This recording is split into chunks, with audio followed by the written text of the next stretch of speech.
We're on location at Service Canada, where the Innovation Police captured a member of the notorious 150 Days of Innovation team. Innovation News 1 has been given exclusive rights to attend the interrogation.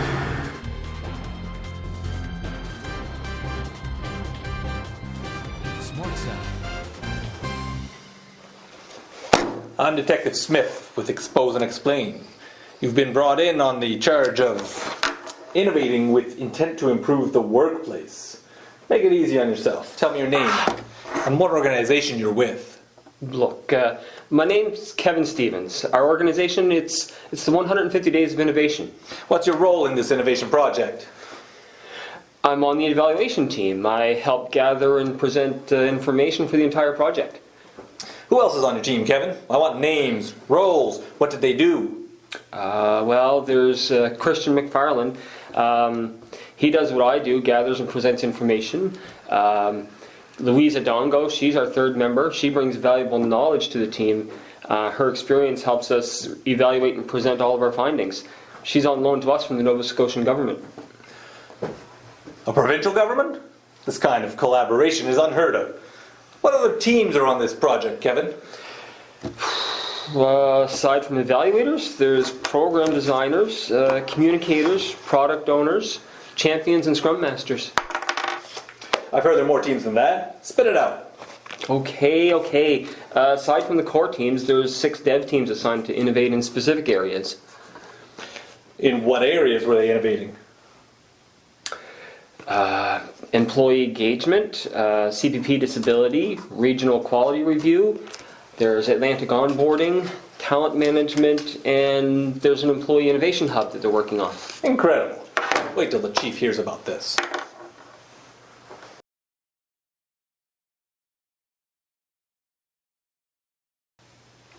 You say you're an observer on this evaluation team. Tell me, if you're such an observer, what did you observe about this process?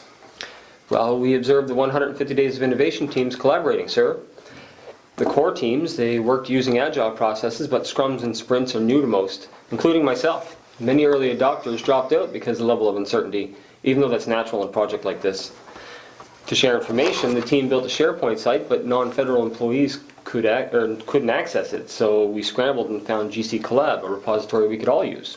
GC Collab. Tell me about communications in your group. Well, at first they were disjointed because their teams weren't sure if they were taking the right steps. All right, skip to the end.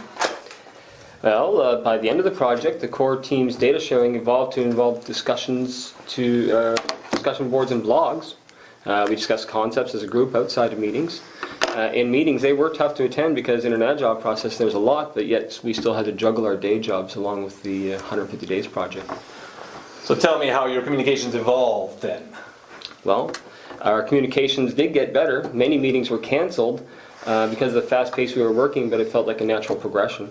One example is how meetings in Sprint 3 were hijacked so teams could work on their final presentations as they felt comfortable with all of the work they were doing. Off the top of my head, one other thing that stood out, dev and core team members worked together to complete groundwork, but that's not standard in an agile process. It's likely they did this because of the time crunch that many felt and the initial uncertainty of the boundaries of their own team roles. I should also say that a lot of people did mention they'd like to try this kind of a project again. About these dev teams, what did you observe about them? And what does dev mean anyway? Dev teams, that's short for development teams, and it's just our way of addressing the group of innovators as opposed to the organizers, which we call the core teams. The 6 dev teams started with a bang at the face-to-face kickoff. Each was joined by a product owner, a scrum master, and a champion. The teams bonded, built the vision of their respective projects, and laid the groundwork for their first sprint, even though many didn't even know what a sprint was at the time. Can't say I've heard of sprints either. Tell me, what do you mean by this? Sprint? Well, it's the Scrum process where we assemble the project requirements and we divide them into periods of time given to accomplish them. Daily Scrums, which are just check-in meetings, help keep people on track with the sprints. Go on. Well, by the end of the second sprint, the teams gathered plenty of information and focused on the work, not the agile process. Things quieted down as they all had their noses to the grindstones, juggling the day jobs and the innovation tasks. And by sprint 3, the time really crunched. Most dev teams realized they had to dedicate meeting time if they were going to produce a final report. But they were supported well by the core teams. You make it sound like rainbows and unicorns, Stevens. There's always dirt. What dirt did you observe? Well, yeah, it's a 3-month project where most participants were new to the Agile process. Of course, there's hiccups, but the teams discussed these in an open environment, which kept them from popping due to pent-up frustrations, really. What were some comments? Well, some people wanted more meetings. Some others wanted more resources, especially time. That came up a lot. I even heard that some people wanted to see proof that we're operating in a fail-forward environment or a fail-safe environment. Because it's nice to see that concept on paper, but it's hard to believe in practice sometimes.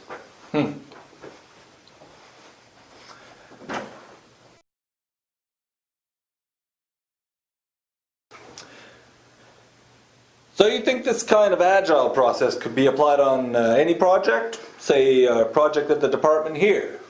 Absolutely. The Agile process is all about using information to solve complex problems, which I think you could find in any large organization trying to run at peak capacity.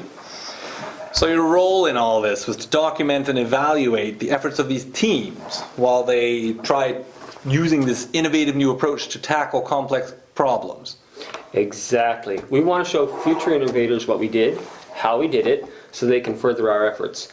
150 Days of Innovation was a necessary start, a first draft of sorts of an innovation process we can document, so that future innovators can improve on what we've done. Maybe someday the innovation process will be so fine-tuned enough that we could use it on a regular basis for all of our complex problems. So you made a report of all these findings? I was finishing that up when you burst in on me at work. I'm gonna go get the chief. I think he might want to try this approach around here. Did you want me to get you another coffee? No, I'm good. Thanks.